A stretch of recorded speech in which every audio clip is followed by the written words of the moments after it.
오직 하나님의 말씀만이 영적인 지도요, 우리의 삶의 모든 것이 되는 주님의 축복의 말씀인 것입니다.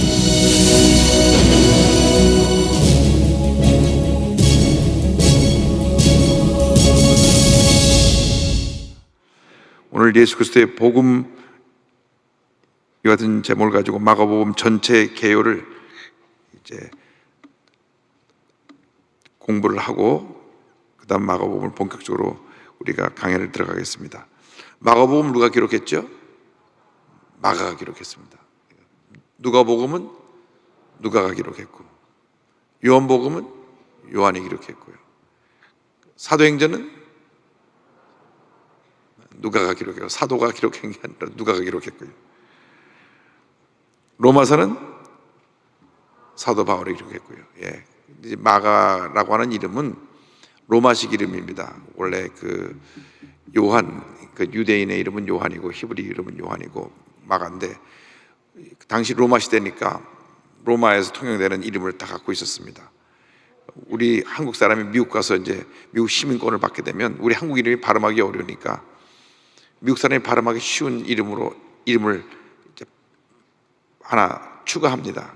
그래서 한국식 이름이 홍길동인데 미국에 가면은 길동이 발음하기 어려우니까 본인들이 편하게 뭐 그 이름을 갖다가 미국 사람이 잘 부르는 뭐 브라운으로 바꾸든지 해리로 바꾸든지 바꾸게 되는 것입니다. 또 이름이 여자분들은 은혜면 그레이스라고 많이 바꾸고, 그래서 로마식 이름은 마가고 유대식 히브리식 이름은 요한이다.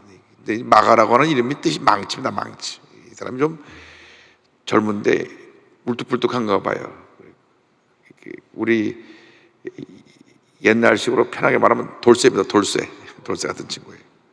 근데 요한은 그 이름이 그렇지 않습니다. 요한은 자비로우신 주님이라 그런 뜻을 갖고 있어요. 요한. 그러니까 우리가 모두 그런 이중적인 모습을 갖고 있습니다. 좀 거칠고 못난 모습, 예수 안에서 변화된 모습. 그래서 여러분들이 이 세상 살아가는 동안에 마가같이 망치처럼 예를 들어 때려 부수는 인간으로 살지 말고 요한처럼 자비로운 주님의 모습으로 품고 용서하고 이해하고 화목하고 하나 되는 그런 삶을 살게 되기를 바랍니다. 그래서 이름이 마가 요한인데 주로 성경책에는 마가라고 하는 이름이 많이 쓰여졌고 때로는 마가 요한이라는 이름이 쓰여지기도 합니다. 어쨌든 마가라는 이름이 주로 쓰여졌다는 것을 우리가 기억하면 되고요. 이 마가를 좀 연구해 보면 이 마가는 예수님이 겟세마네에서 붙잡으실 때 겉 덮고 있던 이불을 벗어버리고 도망간 사람입니다. 고난을 피해 도망간 사람. 자기가 자기의 부끄러운 모습을 자기 마가복음에 기록을 했습니다. 마가복음 14장 51절 52절 보니까 한 청년이, 이게 마가입니다, 벗은 몸에 베옷 이불을 두르고 예수를 따라가다가 무리에게 잡힘에 베옷 이불을 버리고 벗은 몸으로 도망하니라. 그 혼이불 덮고 예수 쫓아가다가 붙잡으니까 이불 벗어버리고 벌거벗고 도망갔습니다. 최초의 스트리킹을 한 청년으로 기록되어 있습니다. 그런데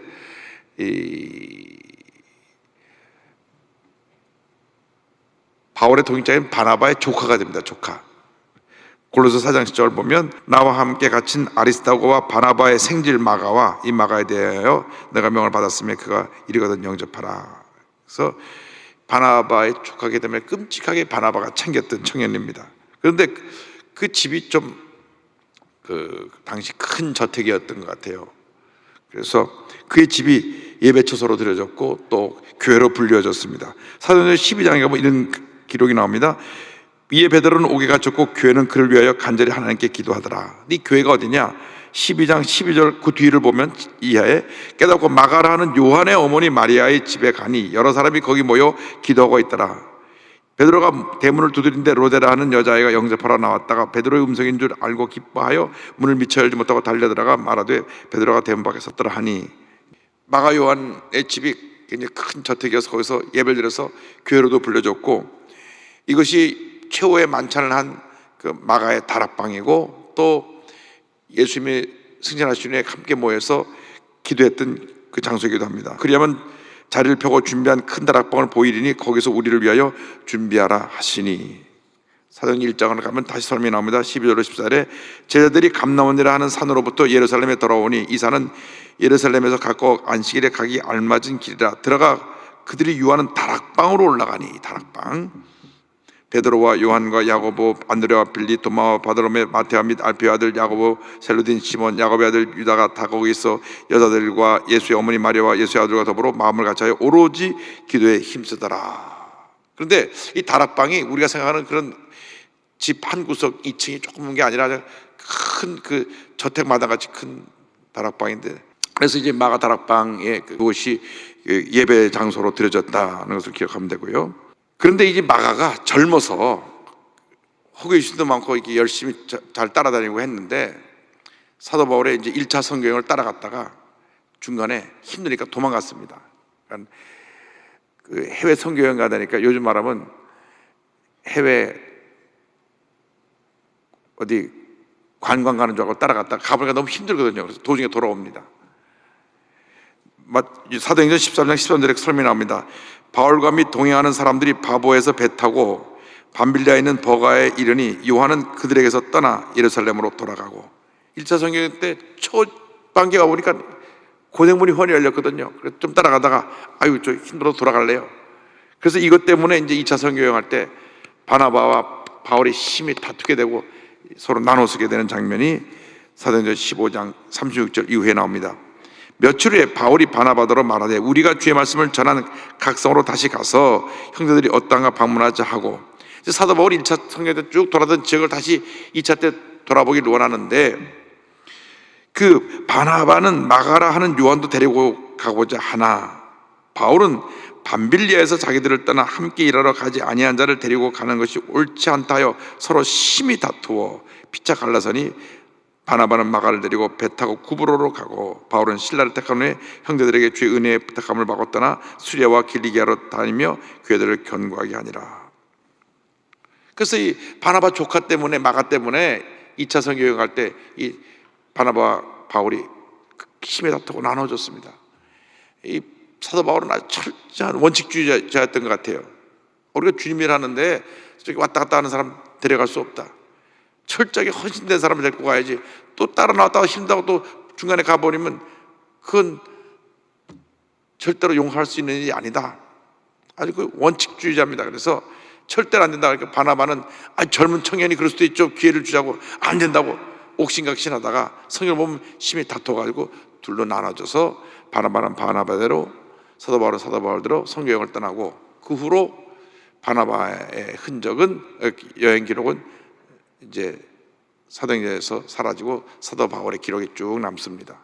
그러나 이 마가 요한이 나중에 잘못을 뉘우치고 돌이켜 하나님의 큰 일꾼이 됐습니다. 그래서 사도 바울이 정말 나에게 꼭 필요한 사람으로 이제 소개합니다. 디모데후서 4장 11절, 사도 바울이 마지막 쓴 편지, 마지막 유언과도 같은 편지 디모데후서 끝부분에 누가만 나와 함께 있느니라 내가 올 때에 마가를 데리고 오라 그가 나의 일에 유익하니라. 처음에는 속삭이고 마음을 아프게 했지만 돌이켜서 마가 이렇게 새 사람이 되었습니다. 우리가 때때로 예수 믿을 때 처음에 내 고집이 강해가지고 사람들과 부딪히고 또 주님을 하다가 기분 나쁘다고 나 안 해, 봉사 안 해 하고 봉사하던 자리를 떠나서 혼자 외곽에서 빙빙 돌고 그런 경우도 있습니다. 가만 보면 눈에 보이는 사람이 안 보일 때 보면 본인이 혼자 섭섭이가 들어가고 나 이제 일 안 해 하고 뒤로 물러가는데, 절대로 물러가서 밖에서 맴돌면 안 됩니다. 마가처럼 회개하고 돌아와서 자기 일하는 자리를 찾아서 일을 해야 되는 것입니다. 남이 알아주든 안 알아주든 욕을 먹든 욕을 먹지 않든 자리는 지켜야 됩니다. 그래야 하나님께서 큰 복을 우리에게 내려주실 것입니다. 주님을 섬기는 사람들이 꼭 기억해야 될 것은 사람들과의 관계가 문제가 생겨서 주님이 멀어진 일이 없어야 한다는 것입니다. 꼭 교회에서 보면 본인들끼리 다투고 나서는 교회가 멀어집니다. 교회 나가기가 싫은 거예요. 예배 드리기가 싫어지고 교회가 멀어지고, 그래서 어떤 분들은 딴 교회 기웃기웃 이렇게 교회를 또 돌아다니는 분도 있습니다. 절대로 우리는 어떤 경우에도 교회 나와서 시험에 들었다고 교회를 떠나는 일이 없이 열심히 해서 주님을 섬기고 자리를 지킴으로 하나님께 영광 돌리는 귀한 일꾼들이 되기를 바랍니다. 그래서 이 마가가 나중에 완전히 변화가 되어서 베드로가 아들로 불렀어요. 아들로 부르면서 동역자로 여겼습니다. 그 50년대 그러니까 AD 50년 그 경에 베드로가 로마에 머무를 때 같이 베드로를 도와서 사역을 했습니다. 베드로전서 5장 13절입니다. 택하심을 함께 받은 바벨론에 있는 교회가 너에게 문안하고 내 아들 마가도 그리하니라. 아들이라고 불렀습니다. 그 정도로 신실한 하나님의 일꾼이 되었고, 이 베드로와 가까워서 베드로의 그 연약한 부분도 다른 복음서에 적지 않은데 마가복음서는 베드로라고 밝히고 적어놨습니다. 아마 베드로가 그렇게 된다 허용을 해준 것 같아요. 마가복음 14장 37절입니다. 돌아와서 제자들이 자는 것을 보시고 베드로에게 말씀하시되, 베드로, 요한, 야고보 다 잤는데 여기는 베드로에게 말씀하시되, 시몬아 자느냐? 내가 1시간도 깨어 있을 수 없더냐? 여기에 1시간이 나오는 1시간 기도가 바로 이겁니다. 예수님이 마지막 겟세마네 동산에서 기도하시고 이제 이 밤이 밝으면 형을 선고받으시고 십자가 달리시는 그러한 마지막 순간에 주님의 수제자 시몬 베드로가 잠이 들어 있었습니다. 그래서 예수님이 다 잠이 들었는데도 불구하고 수제자인 베드로를 불러서, 시몬아 내가 나와 함께 이 1시간도 깨어있을 수 없냐, 이 1시간. 자기 스승 3년만 동안이나 구세주로 메시아로 모였던 그 스승이 이제 몇 시간 후면 붙잡혀서 십자가 달려 돌아가시게 되는데 잠을 자고 있었어요. 근데 베드로는 좀 잠이 많았던 것 같아요. 보면은 감옥에 가서도 잠 콜콜 자다가 천사 가서 깨우는 장면이 나옵니다. 아까 우리가 저 사도행전 13장 읽을 때 그 내용 장면이 나오는데, 그러나 기도에는 깨어있기를 주님의 이름으로 축원합니다. 그래서 베드로가 마지막 순간까지 잠을 잤다는 것, 우리가 일상 살아가는 동안에 영적인 잠을 잘 때가 있습니다. 영적인 잠을 잔다는 것은 뭐냐면 마음의 기쁨이 사라지고 감사가 사라지고 기도가 사라지고 예배에 대한 사모하는 마음이 사라지고 찬송을 불러도 아무런 감동이 없는 모습은 내가 잠을 자고 있는 것입니다. 깨어야 됩니다. 깨어서 영적으로 깨어서 늘 말씀 묵상하고 주님의 은혜 가운데 우리가 머물러 있게 되기를 주님의 이름으로 축원합니다. 이렇게 베드로의 아들이라고 불릴 정도로 가까이 사역을 도왔기 때문에 12제자에 속해 있지 않으면서도 복음서를 기록할 수 있는 그러한 위치에 있었다는 것을 우리가 잊지 말아야 됩니다. 이 마가는 선교사였으면서 순교자였습니다. 말년에 이집트의 두 번째로 큰 도시인 알렉산드리아 이 항구 도시에서 그 교회를 세우고 선교 활동을 하다가 트라이아누스 황제에 순교했습니다. 그곳에 지금 마가 기념교회가 서 있습니다. 마가 기념교회, 저것이 이제 마가 순교한 곳에 세워진 교회입니다. 마가 기념교회를 여러분들이 이집트 알렉산드리아 가면 그것을 볼 수가 있습니다. 이 기록 연대를 60년에서 70년 사이로 봤는데요. 이 기록 연대에 대해서는 여러 가지 학설이 있어서 어느 때라고 정확하게 말씀할 수는 없지만 빨리 기록됐다고 보는 사람은 55년부터 한 65년, 예루살렘 멸망 전 64년에 이제 바울과 베드로가 순교했기 때문에 그때를 기준으로 해서 기록되지 않았는가라고 보고, 기록된 장소는 로마입니다. 로마에서 기록했고, 특징은 첫 번째 복음서이다. 마태, 마가, 누가, 요한복음에 제일 먼저 기록된 첫 번째 복음서인데, 이 마가복음의 내용을 거의 90% 이상 가져가다 기록한 것이 마태복음 또 누가복음입니다. 그 내용이 다 그 속에 들어가 있죠. 그래서 제일 먼저 마가복음이 쓰여졌고, 그 다음에 마태복음, 누가복음, 그 다음에 요한복음, 그보다 한 몇십 년 후에, 최소한 마가복음이 쓰여지는 것보다는 한 30, 40년 후에 요한복음이 쓰여지는데, 요한복음 모든 사람들을 향하여서 쓴 구원의 복음입니다. 근데 이제 이 마가복음의 특징이 뭐냐? 그 행동의 복음서다. 마태복음에는 많은 예수님의 설교와 비유, 가르침이 나오는데 마가복음은 예수님이 어떤 기적을 행하셨는가, 예수님의 기적, 그 치유, 이러한 내용들이 마가복음의 한 3분의 1 정도 기적을 계속 기록해 놨습니다. 그래서 마가복음의 행동의 복음이다 할 수가 있고요. 이방 사람들을 위한 선교라는 복음서인데 그 당시 통용되고 있는 아람어를 이해해 주기 위해서 그 마가복음에 보면 번역하면이라는 말이 나옵니다. 마가복음 5장 41절 보니까 그 아이의 손을 잡고 이르시되 달리다굼 하시니, 번역하면 곧 내가 네게 말하니 소녀야 일어나라 하심이라. 달리다굼 하면 일어나라는 말씀이잖아요. 소녀야 일어나라. 또 마가복음 15장 3절에 제9시에 예수께서 크게 소리 지르시되 엘리 엘리 라마 사박다니 하시니, 이를 번역하면 나의 하나님 어찌하여 나를 버리셨나이까 하는 뜻이라. 그래서 번역하면 이렇다, 번역하면 이렇다 해서 그 이방 사람들이 이 성경을 읽을 때 이해하기 쉽도록 그 번역을 달아놨습니다.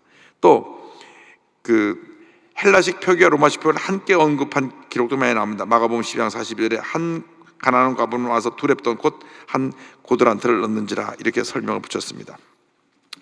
그런데 이제 마가복음이 이렇게 행동의 복음인데 가장 마가복음에 초점을 맞춘 것은 뭐냐면 예수님의 고난입니다. 고난, 십자가 고난에 대한 강조. 예수님의 탄생에 대한 기록이 없고 예수님이 사역을 시작하시고 십자가 달리시고, 그것이 이 마가복음의 주 내용인데 마지막 한 주간의 기록을 약 3분의 1 이상 기록했습니다. 그래서 이 마가복음의 핵심은 예수님의 십자가 죽음과 부활, 이것에 초점이 맞춰져 있습니다. 그리고 마가복음은 행동하는 복음이라고 그랬는데 그 예수님의 능력과 믿음에 대한 즉각적인 반응을 기록했는데 곧 이렇게 이라는 표현이 약 40번 이상 나옵니다. 마가복음 1장 41절 42절 보면 예수께서 불쌍히 여기서 손을 내밀어 그에게 대시며 이르시되 내가 원하노니 깨끗함을 받으라 하시니 곧 나병이 그 사람에게서 떠나가고 깨끗하여진지라. 그래서 마가복음은 굉장히 생동적이고 막 행동적이고, 그러니까 16장 짧지만 금방 막 사건이 막 연결되는 것처럼 돼서 16장이 대단한 막을 내립니다. 마태복음 28장으로 돼서 예수님의 설교, 가르침, 비유 이런 것이 자세히 기록되어 있다 하면 이 마가복음은 10장에 아주 핵심적인 예수의 기적을 중심으로 곧 해갖고 연결해서 16장이 완성됩니다. 그 핵심되는 교훈 제자도를 보면은 그 고난받는 종 예수님을 따르는 삶을 우리가 살아야 된다 하는 것입니다. 로마의 박해 가운데서도 예수의 고난을 기억하면서 굳건한 믿음의 삶을 살아가야 된다.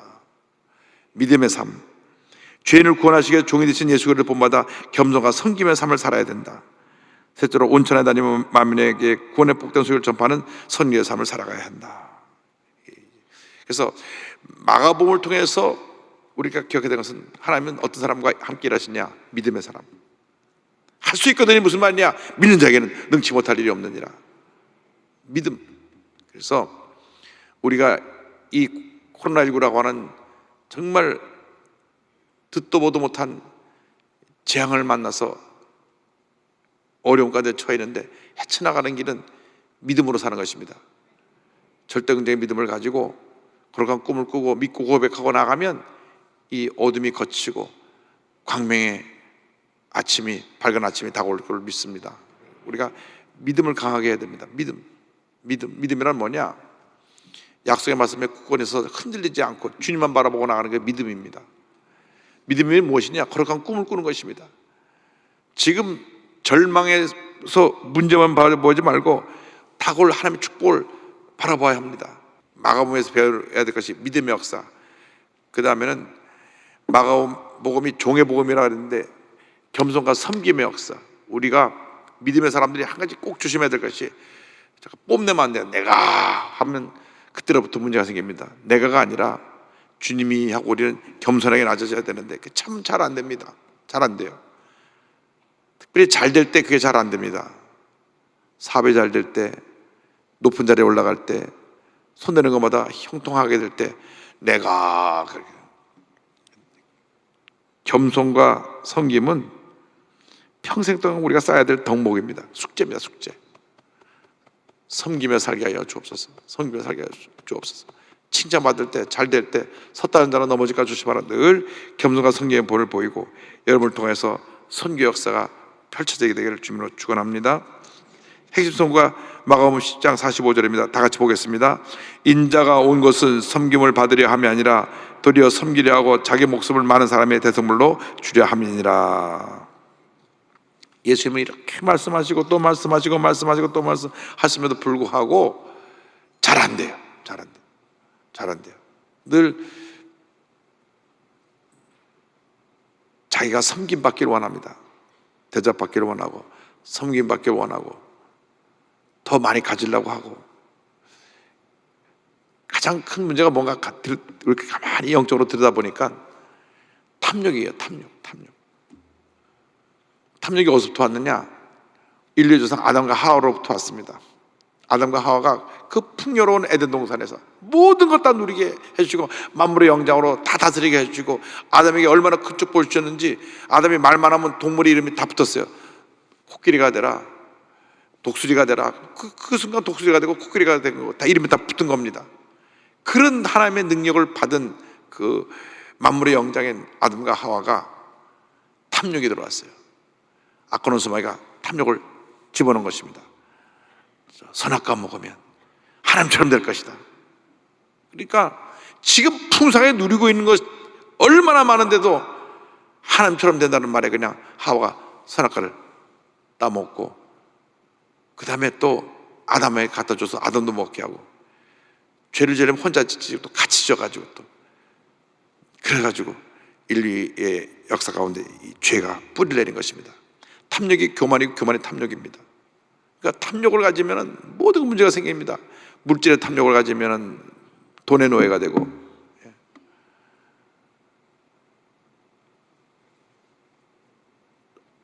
술의 탐욕을 가지면 술의 노예가 되고 도박의 탐욕을 가지면 도박의 노예가 되고 어떤 부분이 간에 그 탐욕을 가지면 그것이 나를 완전히 파멸시키는 것입니다. 그래서 예수님이 철저하게 그 탐욕을 버리라고 내려놓으라고 말씀하시고 마지막에는 만왕영 만주의 주가 되신 예수님이 십자가에서 죽으심으로 다 내려놓는 포기하는 모습을 우리에게 보여주셨습니다. 그렇게 인생이 가는데 우리가 뭘 이렇게 욕심을 갖고 부유해졌고 이거 절대 이걸 놓을 수가 없다고 막 몸부림치고 더 많이 가지려고 그러고 막 다투고 그렇게 의가 좋았던 형제들이 부모님 세상 떠나다면 유산 때문에 싸우고 법정 소송을 하고 원수가 되고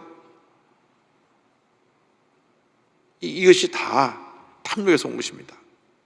뭘 우리가 더 많이 갖고 뭘 더 누리고 뭘 더 높아지고 뭘 그렇게 인생을 살려고 그거 가지고 아등바등하고 다투고 싸우고 미워하고 욕하고 끌어내리고 물고 뜯고 그 참 부끄러운 일이에요. 주님이 그만하고 와라 하면 가는 겁니다.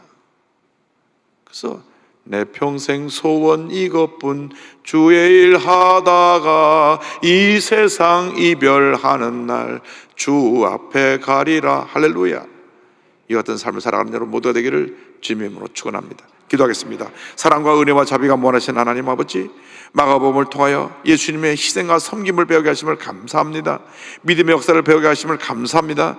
마가가 처음에는 젊어서 예수님 붙잡히실 때 혼입을 벗어버리고 벌거벗음으로 도망도 가고 또 선교여행을 따라갔다가 도중에 돌아오고도 했지만 마지막에는 정말 하나님 앞에 귀한 하나님의 종으로 쓰임받았던 것처럼 우리가 예수 믿고 초기에는 실수도 많고 잘못도 많았지만 이제는 철저하게 말씀에 굳건해 서서 우리의 남은 삶이 정말 하나님 앞에 영광스러운 그러한 삶이 되도록 은혜 내려 주옵소서.